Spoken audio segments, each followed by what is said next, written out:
Not yet. Hold on. I'm here. Oh, you got the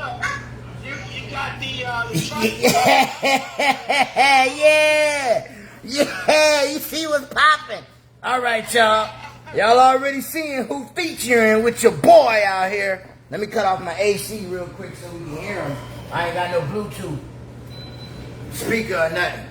So, for those that are already on board, just tell me, All right, hold on, y'all. Okay, thank you. We're gonna feature Angel Rowland and many others, but just this point in time, I had got with him the other day. We're gonna do something new here. You know, Brother BC always trying to get the Christ out some kind of way, jokes and giggles. All right, my wife bringing the Bluetooth, so we're about to hook up the Bluetooth so everybody can definitely hear what Mr. Rowland is saying. Welcome to, No.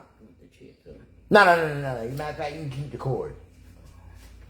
So, what we're going to do here is this is called the Testimonial Power of Truth, where the Holy Spirit power is still being put to use. Because we're not hearing that too often. You know, we hooked up. All right. So, I'm going to turn it over to the hands of the man of the hour. Flip screen. Angel Rowland. You have the floor, brother. Peace and love and light to everybody on Facebook, man.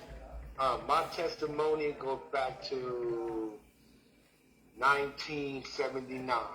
I remember I was about 5 or 6 years old, and I remember I was in the back of an Oldsmobile, 1977 blue Cutlass, and it was a rough time for me growing up. My mom, at that time, I really knew she had issues in life and all that. She was addicted to a lot of power back then, which I didn't knew, but I was young. But I seen my mom, you know, at the front of the driver's seat, of the passenger seat, and her boyfriend on the driver's seat, bending over, you know, taking a shot of heroin in their nose. I didn't know that back then. I was young, stupid, I didn't know that. But by time, as I got older, I started to realize what was really going on and all that, man. You know, the 80s were rough for me. The mid-80s were rough. I got bullied in school. I got picked on for my last name and all that. By 1990, I fell on my own. Basically, I started hanging out with the wrong crowd, the wrong people. I seen friends with jewelry, money, clothes, and, you know, and jewelry, and you know, fresh haircut every week, making money, making jewelry and all that. And I didn't know that road was going to lead you to a different direction of life, man. But I wanted it. Nobody put it in my head. I just did it. And I remember when I was about 17 years old, I went and I bought something for myself. And I remember taking half of it and I fell onto a building. I fell asleep for about 5 hours. I woke up, and the high that it gave me left me feeling numb. Like, you know, I had no care in the world. I didn't feel anything. I was like numb to the world, to what was going on and all that. Even though it took me another year and a half, but I took myself to try to get clean. And I did. I went to a program, and I got better. But it took some time. I went to a program for about a year, and I went to a program called How to Clean Yourself Out. I went to a program called Methadone program. That's for heroin addiction, heroin addicts, and all that. You know, back in the 80s, I remember that a lot of people used to take high dosage of that medication, and they didn't knew how to give the right dosage to the people back then. They're not new. So what they were giving you was high dosage where you would just sleep all day, not do anything and all that. And just get back up in the morning, go back to the hospital and get it. For me, I told my mom, why don't you get clean? My mom told me a story back in 1985 where her friend was on methadone. And she tried to withdraw from, you know, the methadone program and all that. And she went to go see her friend, and when she tried to withdraw from it, it killed her. Her lungs her kidney and her stuff was like up here to her chest. So she died from withdrawing the symptoms, the coldness, the stress, of wanting to detox from that methadone, But it killed her, and from what I've understood so far from my mom, it throws her in a state of shock. It feared her to a point where I don't want to take this medication because if I take it and I'm going to withdraw from it, I'm going to die and all that. So when I got clean in 1990, I told my mom, why don't you do the same thing I do? Just go to a program and get clean. And you know what? She got clean. She was clean. She never went back and did anything. She had money in her pocket and all that. But for me, I was clean for about, from 1991, I say, to 2002. I was on the program, but I was clean until I met my wife. And in 2002, my wife caught me taking a cigarette, Yes. And I told her, this is not for people who are non-addicted to heroin or none of that. This is the person that actually is addicted to heroin. So she wanted to explore. I said, okay. She took a bottle cap of it, which is like a 1 milligram, and it made her so sick, Brother BC. I thought that she was gonna fucking die, man. I took her to the hospital. Yeah. The doctor said, what did you take? My wife didn't want to say anything at the time. She was like, the doctor said, you're dehydrated. You need IV fluids and all that. Now, when she got back home from the hospital after a couple of hours of being IV, she was like, Angel, you need to get off of that medicine. Which at that time, I didn't know that medicine caused you to, let's say that when you want to have a baby, you can't have a baby. Even though the females at that time right. Got pregnant off of it, but the male people tried to pregnate their wives and the girlfriend, and they couldn't. So what I did on mine, now this is where my testimony of getting off that drug was the hardest to say for me. Because my wife seen me throw up, cramp, moody, nasty, my back hurt, my legs hurt, I was vomiting, I was getting sick, but 4.5 months of process. Once I got clean, I remember, I think it was in May of May 10th, May 13th through there of 2003, right. when I felt something different. I was like, man, I feel different. I didn't know why, but I felt different. I felt better about myself. Not little do I behold, a week later, she goes to the doctor and she comes back and she tells me, Angel, pregnant. That was the greatest news ever in my life, brother, man. I was so happy. But the one thing I say is, even though I went through 4.5 months of struggle, Yahuwah gave me the strength to keep going. She gave me the strength to keep going. She would feed me. She would take showers with me. She would help me. She would clean me. And even though I was sick and all that, she would be there to encourage me. You got this. You know what you're doing. Even though I was afraid, but I ran out one thing. You know what is it? Love. Love will get you through anything in life. If you trust in the timing in Yahuwah. See, back then I didn't know that Yahuwah's name was Yahuwah. I remember him as just G-O-D, God. Just like JC is not his real name. His real name is Yahushua HaMashiach. But like you said, they changed that name to fit their narrative. Right. Remember that. This is our story, man. The ancient story is our story, man. They just changed it, man. The one thing I'm starting to realize that this America is fucking ancient. Excuse my language. It's very ancient. It's all right, brother. History. Tell it. The history is here, man. It's not over there. It's here. You just got to do the research and, man, keep going hard, man. Plugging hard, man. But, I always say, peace and love and light to everything that people do. Keep vibrating high. And at this point, man, I'm just being me, Angel, helping people out where I can. That's who I am, man. But it was hard for me when growing up. I lived in the Bronx where there was pimps. Excuse my language. There were pimps, hoes, prostitutes, drug dealers everywhere, man. Every block had his own gangbanger with air. He would sell drugs, he would see drugs, he would see prostitutes and all that. And every day there were fights and all that, man. I live, I'm hoping that this could resonate with a lot of people in the Bronx. I come from West Farm, East Tremont section of the Bronx. That's 2 blocks away from the Bronx Zoo.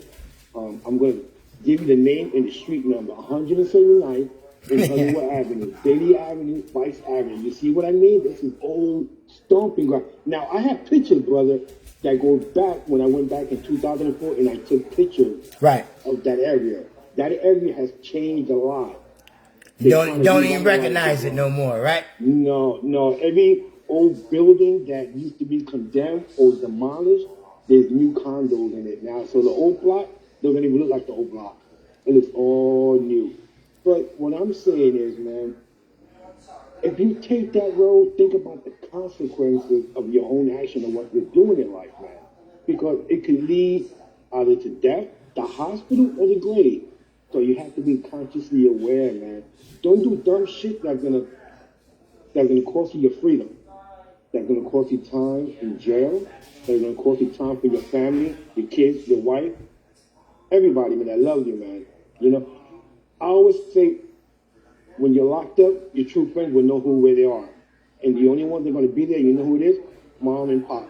That's the only ones that are going to be there. Or your own family and brothers and sisters that are going to come and visit you in life. You know? You're incarcerated, man. You're doing a year or two. You know, the only one's going to be there, man, to support you is Mama Dukes, man. It's going to encourage you, going to give you commissary money. Now, I'm talking about 1990, man. I did about 6 months at Rikers Island. And I could see from Rikers Island, I could see the Statue of Liberty, the World Trade Center back, and I seen all my old friends that I used to play baseball, basketball, handball, skelly with, and all these things. When they saw me locked up, they were like, "What the fuck are you doing here, man? You're supposed to be in school."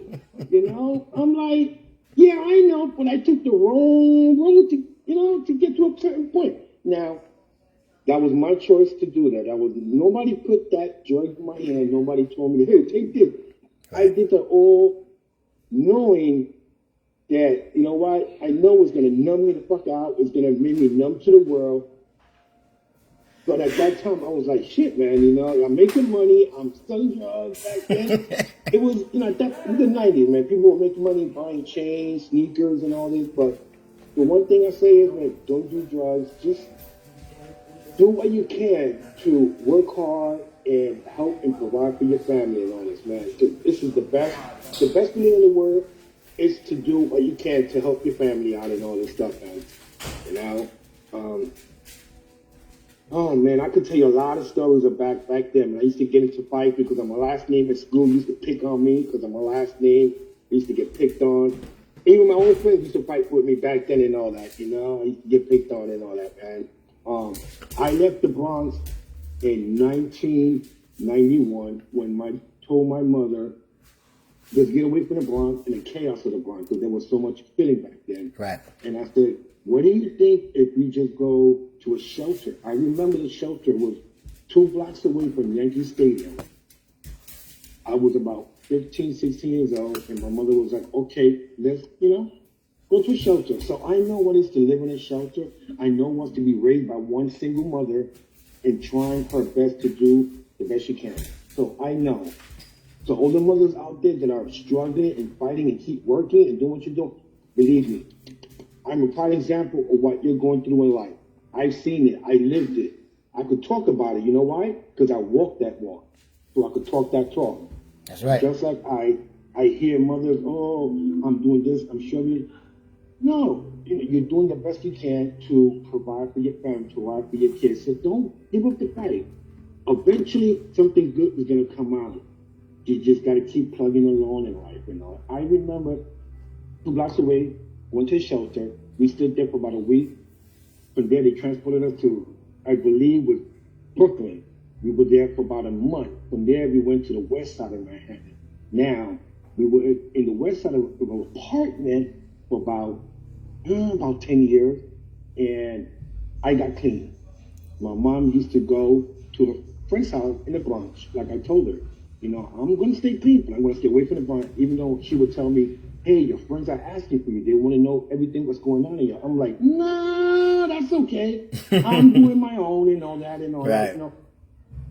I was smoking a little bit of weed, I was drinking a little bit, but I was not doing no hardcore drugs anymore. I was done with that life, and Right. I was like, no, I don't want to go back to the life. I'm going to try to do better for my. Even though it took time, but I would walk from the east side to the west side, and I would pick up pamphlets about the words of Yahuwah. Back then, remember, his name was G-O-D back then and all that. But if you spell it backwards, it's called what? Dog. we ain't worshiping no jinn, right? That's not his real name. His name is Yahuwah. That's what we call upon right now. But I remember walking back and forth from the east to the west side, and I would pick up my microphone, and every day I would consciously talk to him. And I remember one time when I would tell him at one point in my life, if this is the life you constituted for me to live, to experience, I remember, and this is my testimony, everything froze. Car, people, all I could hear was, you know how you put the frequency of the radio, and you hear, the music and the sounds and the words and all that? All I could tell you that time stood still for me, and I could hear his voice tell me, this is the voice that I heard. No, Angel, this is not the life I constituted for you. Now, with that in mind, brother, I was stuck for about 30 seconds to a minute. I unfroze, everything went back to normal, and that feeling stuck with me. I kept on walking, but I kept on thinking, man, am I hearing right? Did I just hear a voice? Because it came from all directions. Like, it was just meant for me to hear. And I was like, man, I didn't knew that years later, I would meet my beautiful wife in 2002. Man. I'm grateful for her. I'm grateful for your work, for allowing me the honor and the place to be in her life, man. It just live this life that I got, man, because we only got one life, man. That's right. We must do what we can, you know? That's right. And I got a lot of testimony, man, but this is one of the things that I always say, you know how people back in the day don't do drugs, don't do this? Man, I fucking tried a lot of different shit, man. But it was dumb shit that I had to go through. Mr. Me Too. You're right, just to be cool. Just to be cool back then and all that, man. Because a lot of people were doing it back then and all that. I didn't do that. I thought it was the coolest shit to do. But when you're young, you don't realize it. When you get older, you be like, man, I did some dumb fucking ignorant shit. Why did I do that? It was an experience that you had to go through. Right. To get to a point here right now to be like, man, I went through all that and I survived it. Even now, there are times when I look and I think, I'm like, man, what a fucking road I took to get to this. But the one thing that stayed true to me is that no matter what, even through the struggles, I had faith in the Most High. I prayed to Him. He gave me the strength. Even though I went through my own trials and tribulations in time, but I gave Him, faith on Him. I trusted Him in His time and all that. And this is where I'm at right now. 51 years old, living in Florida, have a house in New York with my son, taking care of the house up there. And I'm doing good, man. And I'm love helping people out no matter what. You know me. Let me read to you some of the what the family saying. Terrell McDonald said, Brother Rolling in the house. Kathy L. Ware says, Shalom. Yashiala War Ready says, Shalom Braka. Facts for what you speaking. Keisha Lattimore, bear with me, y'all. Yeah, you speaking. Keisha Lattimore said, so true. Yashiala War Ready said, yep. Though I say Yasha Water is Isha Rel. It's Yahusha Rel. But you know what I'm saying? And a little English cooking with a little mix of the Hebrew. All right. So that's who commented. And we're going to hear many more times from you. This ain't your only time. I'm glad you got mad testimonies because you're going to start popping off for everybody. You see what he did? This is what we doing now. You just, get with me how you get with me, and then I'm going to let you know when we can do this for you. This ain't just for Angel Rolling and you. Brandy Martin, I'm calling you out. Melody Lane, I'm calling you out. I'm calling you mugs now. Now I can call you. All right? And you don't mind being on the camera, or if you don't want to be on the camera, let me show you real quick. Angel, show the people real quick when you hit that little camera button, how you disappear. Yeah.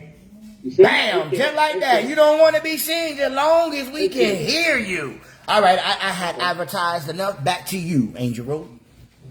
Man, like I said, growing up in the Bronx, it was the hardest, time in my life. I was trying to navigate life.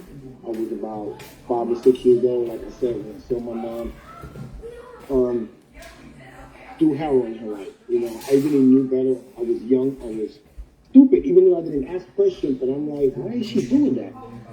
And my mother, and this is me.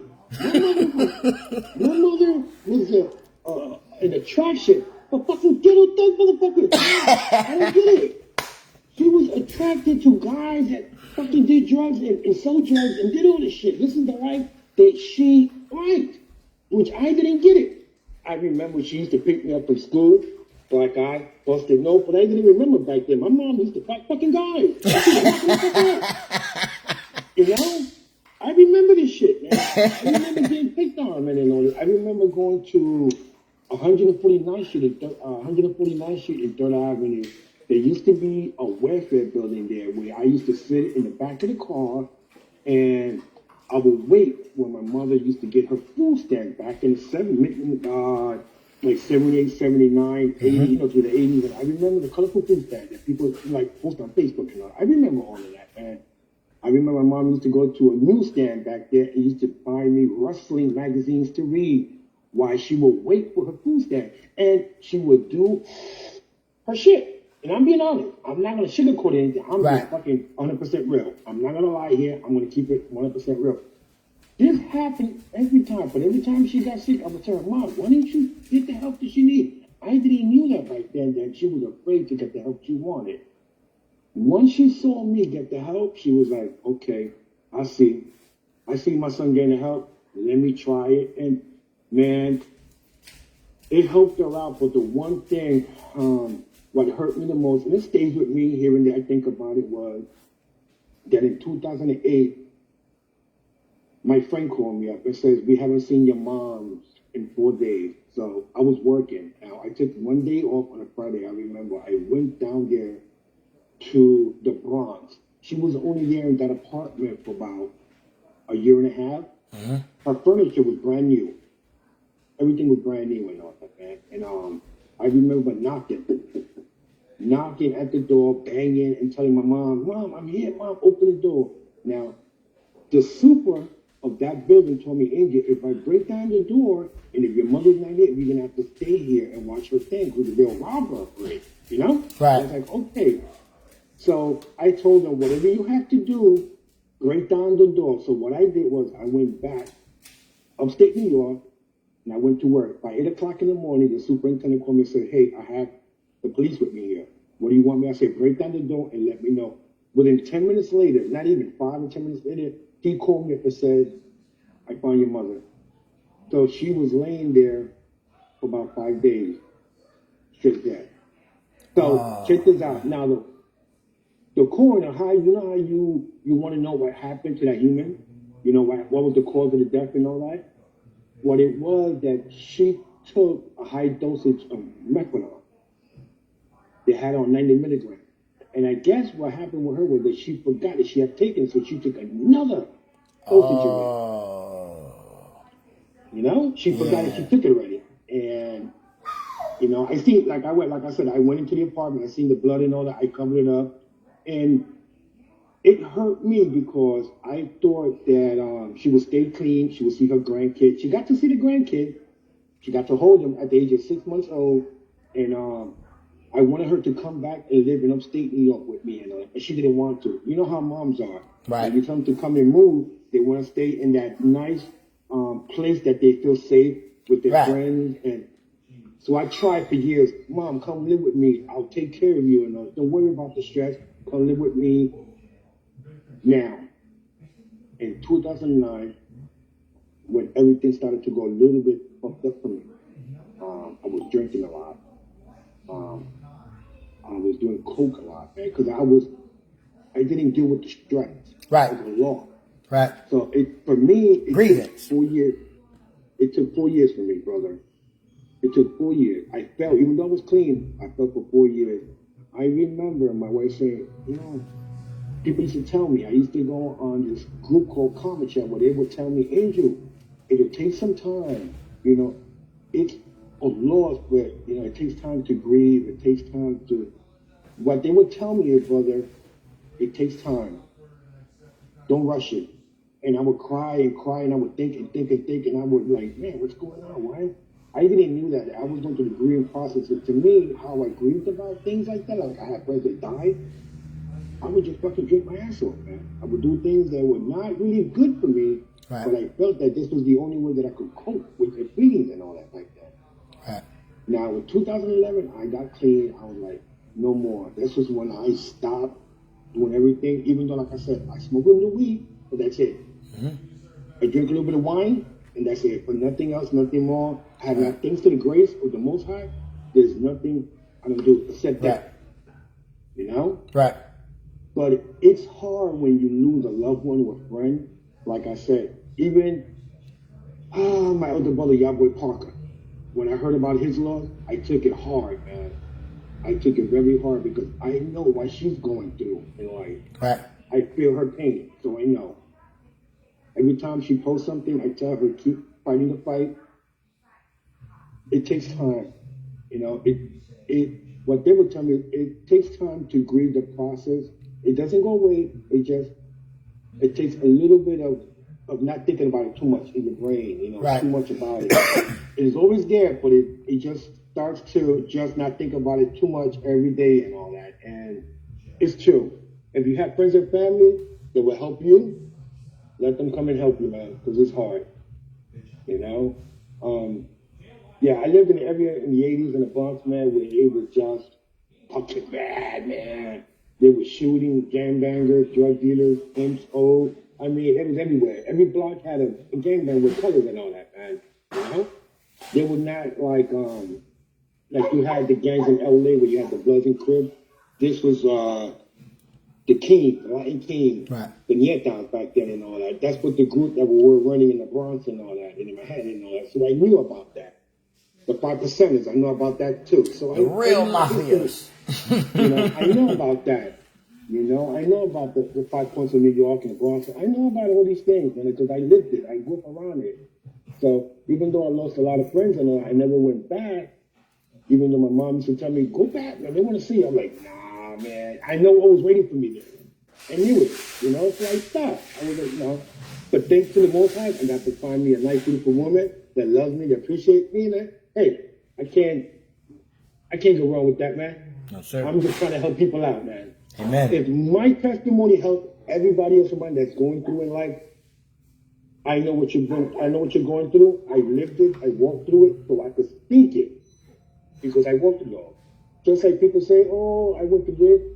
I went through it, so I know what you're feeling. I know what you're going through in life, so I know. My mom used to tell me back then. She's like, don't speak about another person unless you have walked in Marlon's shoes. So I know when they tell me, oh, I'm struggling, so I tell them, keep fighting the fight because I know what you're going through in life. Just don't give up. Ever. You might, like I said, you might hit a rough patch in life, but that patch will be covered by Yahweh soon, man. So there's always a hurdle to get over. It never stops. It never stops, man.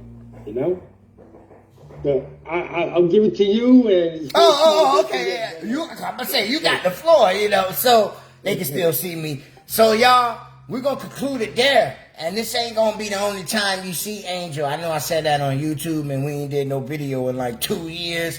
But now I'm slowly getting my stuff together. I gotta get a microphone. I gotta get a newsstand.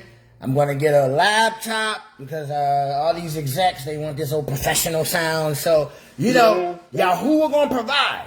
That don't mean everybody start hitting the cash app. If Yahuwah tell you, all right? But all of this is for y'all. My platform is not my platform. It's the body of Yahuwah, Yahusha, the body of the Kairis, and whoever pertains to that, not just of Christianity. That means if you just have an aligned mind. That's all I care about. The words say, do not watch what a person say.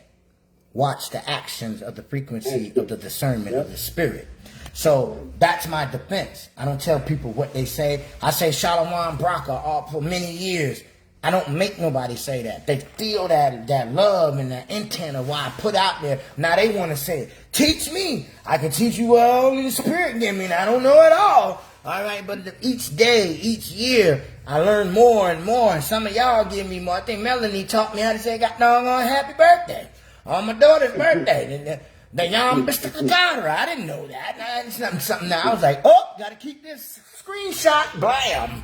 You see, we help each other here. And so my platform don't charge you nothing. It's free. Yeah. And because of that, people throw gold at this channel. Like Peter prophesied and throwing gold, he didn't have to ask. So things that people have to get on and ask you, they're not really reaping what they sow. Catch the drift? That's why Brother BC try not to bother nobody. I try to make sure that if you did give, I gave you more than what you can give me, so that their way I didn't trick you. I'm not trying to pimp you. All right? My thing is, if you hit that share button, that like button, but it was all led by the Spirit, not your own ammunition and because you like us, that's greater than money. That's greater than rubies. That's greater than gold. That's greater than anything, because you share to someone who might be going through the same situation, or maybe a little lighter and be like, man, that dude praising y'all, he went through all that. And start looking at their mess like, man, this is sacrifice. Now they saved. So the shares and the likes are important, not the follow. You're not supposed to follow and worship what you see. That's what the great one said. And ain't nobody greater than him, and he told you don't worship what you see. See, I try to follow the frequency of the Spirit at all times. And so y'all hear me all day, all the time. Hear it from someone else. Hear someone else come testify great power, not debating is Jesus real. That's low frequency people. You know, we got to take a picture of your foot. You're beneath my foot. You're an enemy. If you're not equal with me or greater, you're an enemy, period. There's nothing that I should be coming to you, telling you beneath me, let me give you some milk so you can eat some meat. We done with those days. You either eating steak with us and slaying dragons, or you get in your position of the milk and suck on mama titty and you stay with that kind. But here, there ain't no question, is the Christ real? The question is, how can I talk to this one that's opposing me to let him know before I slay his neck? You had an opportunity and a chance to cross your soul over. If you don't want to do that, we can arrange the meeting for you to see the judge. Period.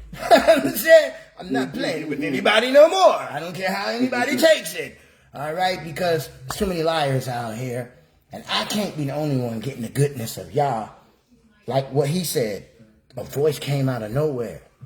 That was Angel Rowland's words. He said the answer was out of nowhere. Like I say, understanding is the great mother, because I can see wisdom, character, resistance, and I still got questions like, I don't know, this is God. Understanding come on and say, man, you get your ass over there, that's God, all right, or however talk to me. Just like what he said. He said to his mom, I know my friends is calling me, but I got to change my friends' scenery because they still doing I'm a backslide. He could see all of that before. So the things we talk about, he's realizing, oh yeah, I did say that. He's telling the testimony, but knowledge and wisdom can never exceed understanding. That's why I always tell you 2 or 3 gather together, so shall it be. If one is watching the miracles of God, they're going to have a greater interpretation for you. You're watching one because you're going to become that one, and you're going to be teaching. I used to tell Angel that all the time. Angel laugh. Oh, look about that, BC. Look at him. Yeah. All right? Look at him now. So, any closing remarks? I'm turning it over to you, and whenever you done, just say, BC, hit it.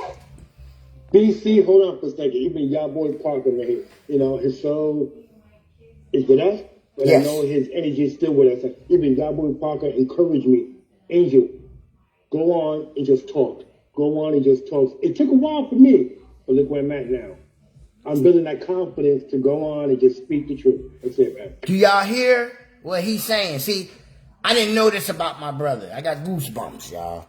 All right, my hairs are standing because I love my brother. I'm hearing all of y'all. I'm seeing y'all comments. Y'all feel the same way I feel. I took a hit before y'all boy Parker with Becky Smith.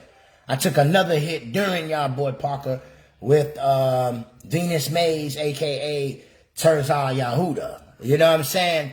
And so my daughter came to me and gave me the word of God and said, Daddy, they come to you right before they transform. How did she know what I was contemplating? You know what I'm saying? I'm like, why is people leaving when they come to me? You know what I'm saying? I have a problem with that. You know what I'm saying? Yahuwah. So right as soon as I asked Yahuwah the question, my daughter came and said, touched me and said, Daddy, man, don't feel bad. Yahuwah, the Most High said that they have to come see you. You're like a gate guard. They got to come see you. And then from there, they family, them, they all see everything, whatever that person was at this channel once they transform. They couldn't see it during. Couldn't see it when we all was getting together. It don't make sense until they leave us and we be like, yo, they were preparing us. And now we got to keep picking up our cross and fight.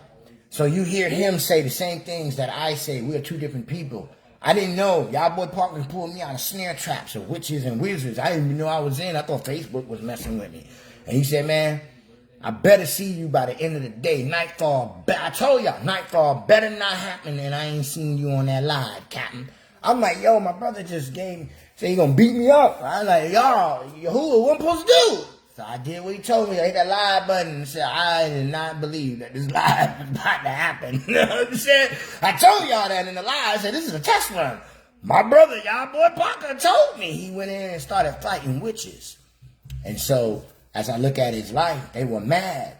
Though it was a hit from a witch, it was allowed from Yahuwah because his time and his purpose was served. And so I can see that now. So many other people, just like Becky. I got strangers come in here. I'm like, who is you? And like, we know Becky. I say, say no more. Or I know y'all boy Park. Say no more. I ain't got no more questions for you. Because the name that what you spoke, I don't need no more confirmation of why you here. All right? So we'll just move on from there.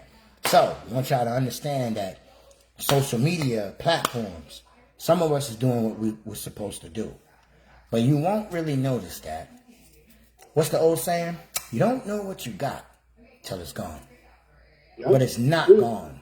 He's still here, but you're not used to that. That's why I talk to y'all like I asked Angel how much time he talked to me. He got my numbers a long time. Does that mean you gonna talk to me? He's right here. He'll tell you. Sometimes y'all think I'll avoid you. It's just, it's not the right time. Sometimes you may have got the right time. It's not right with me. It's not going, whatever you're looking for, it ain't gonna come out right because I'm not right. So I'm not gonna pick up the phone. But he is my witness. I only move by the Spirit. Every time, I don't care if it's just simple, hey, how you doing? I just wanted to check up on you. It was led by the Spirit. Text me, leave a message if it's important. That assistant's definitely going to tell me, ding, they left a message, it's going to get to me. And that's how I operate, so that when I transform, y'all don't be hurt. Because I gave it to you. Like my grandparents, you say, I'm going to be dead and gone. But you're going to remember my words. So when it happened, and I'm like, man, they've been gone 20, 30 years. I'm still seeing shit they saying. But they prophesied that. I don't tell my kids that. I'm going to be well alive when you see this shit. But if I do happen to transform, I'm still alive. So if you use my own family knows this. I'm here, but they just hear me. They hear the Spirit. They don't even try and watch TV like that with me. But you see how y'all bless my family? My child, my children. Send my wife on paid vacations. Out of nowhere. Chilling for free. All she got to do is pack her clothes and show up. And get luxury things at that. But not at her expense. Because y'all see what she let me do. They see the problems we go through. And she don't never blame, well, you ain't doing nothing on that online. So y'all baraka her in many different ways. And this is the things that I used to do. You let me just be in the Spirit, bro. Love can pay bills, but not regular love. Agape love from the Most High. Because you can't beat y'all giving no matter how hard you try. So I just wanted to show y'all his testimony through what he said and what the Spirit was mirroring back to me. And it's like deja vu, but you don't see BC. You see another figure named Angel Rowland. But you do see BC and Angel Rowland are one by the same Spirit, just like everybody that's up here that just hit hearts. Andy, Yashiala already, everybody. Even those that's not here, maybe because they got to work or whatever. But when they see the video, they'll be like, oh, we doing testimony? So my message is, though I don't look at them. I tell people, get with me on comments.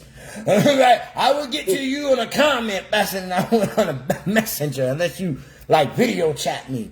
So I should be getting full things about how many people want to come on and tell a testimony. You can do a 2-minute testimony, a 30-second testimony, or you can be like Brother Angel, like me, and be winded and do a 40-minute testimony.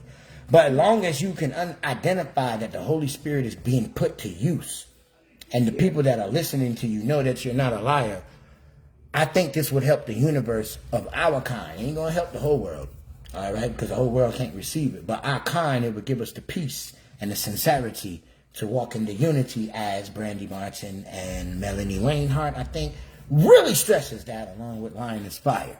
All right, I'm done. Back to you. Any closing words, Angel Roller? All I can say is peace, love, and light. Keep doing what you're doing. Keep vibrating high. Keep conscious higher. Love conquers all, man. Amen. But first, put the Father first. Amen. And the Holy Mother. Amen. The great Mother, the great Spirit, and the great Father, man.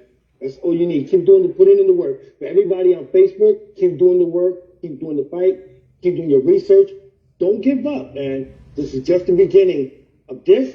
We're worldwide, man. Tell Miss Michelle Rowland that we are thankful that she reached in and been obedient and obeyed the Most High and became a helpmate. And yes. Tell her thank you for sharing you with us. Because it ain't just me you out here helping. I be hearing. Now, all I want is for my story, right? My story to help others out that I know what they're going through in life. That if I fought the good fight and I'm fighting still here, don't fucking give up, man. Just fight the good fight, man. That's right. Don't ever give up. Don't let nobody tell you, hey, you can't fucking be what you want to be in life. That's right. Remember that, man. If you want to be somebody, the one to stop it, that person, look in the mirror, man. It's you. There's nobody else, man. My story helps out everybody else. Hey, I'm happy because I'm helping the next person out to understand consciously what they're going through in life, man. You know? I'm going to leave it out like peace and love and light to everybody. Shalom Baraka. Happy Shabbat to you and your family, Brother BC. Shabbat to you and your family and everybody in their family, that we are all connected. Braka, until next time.